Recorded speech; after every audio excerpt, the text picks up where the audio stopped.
Thank you, Madam Timer.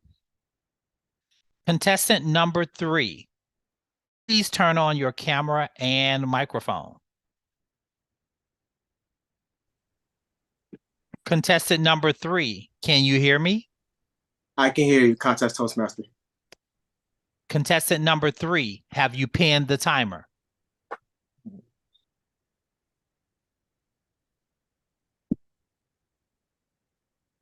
Yes. And that would be looking for Anita. Yeah, I see her. Hold on. What's going on?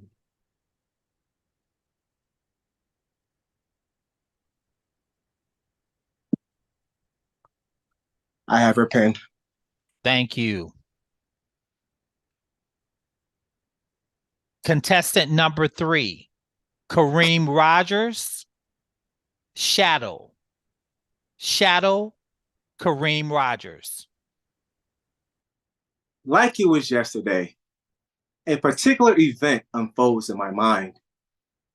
I can see myself in the middle of the auditorium with my third grade class. Trying to hide my fear, I look out into the audience, looking like a deer caught in headlights. Positioned at the podium, our third grade teacher, Miss Bell, is just smiling away, ready to announce the yearly awards for the most exceptional student. And the Student of the Year award goes to Kareem. Applause with the crowd. Suddenly, I rush up to the stage. A beautiful, shiny first place medal is placed around my neck. After receiving my medal, I nervously make a beeline back to my classmates, where out jump the words. I hate you. You think you're so smart. You think you're better than us.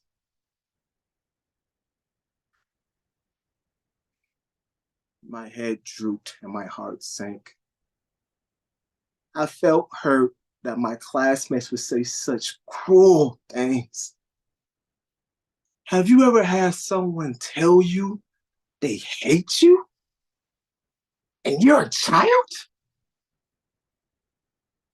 Turns out, the biggest bully didn't come from my classmates.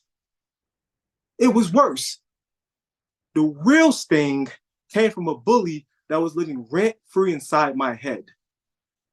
A bully cruel, even vicious, an inner critic that continuously hurled insults and criticism at me.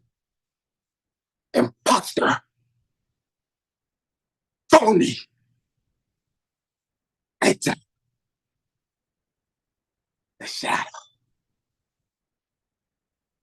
Contest chair, distinguished and invited guest, and my fellow shadows. As I grew up from third grade and the years rolled by, there was the shadow. Always the faithful chaperone, just waiting for the right time to mentally pounce on me. 2013, it was there, lurking in the dark as I entered my first boxing competition. Even though I won second place, the voice of the shadow laughed at me, telling me, you'll never be good enough.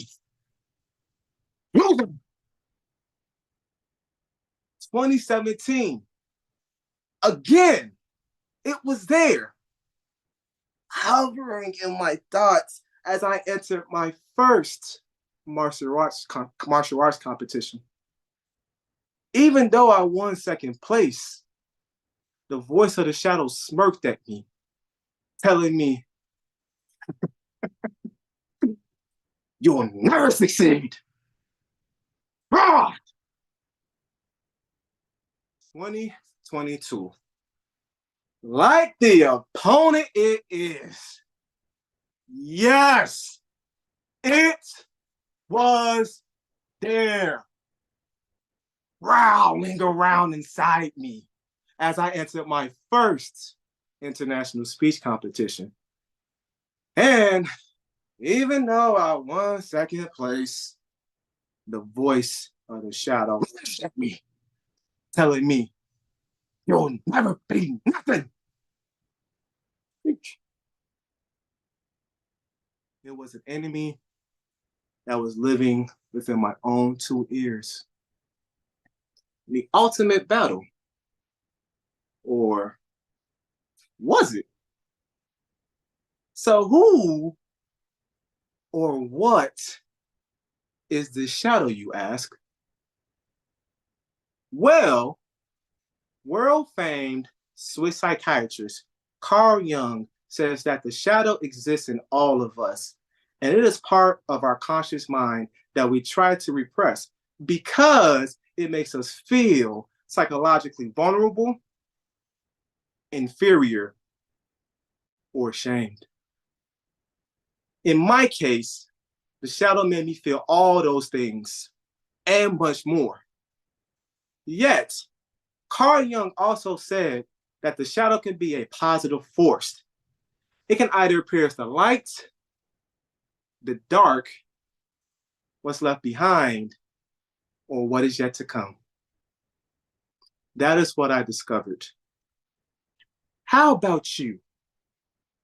Do you see any qualities of the shadow within yourself? I came to appreciate in life that we all have versions of the shadow within ourselves. However, we may feel the need to fight because we think that it's our nemesis. It is not. In learning to collaborate with the positive aspects of the shadow, I came to realize that the thoughts of the shadow were my own. The echoes of his voice were my own. In learning to embrace the shadow, we come to not only understand our own power, but realize it's not our enemy nor our rival, but our guide. All powers of the shadow have an aspect that it can teach us. It all depends on if you see the shadow as a friend or a foe. Exit the shadow. Contest chair.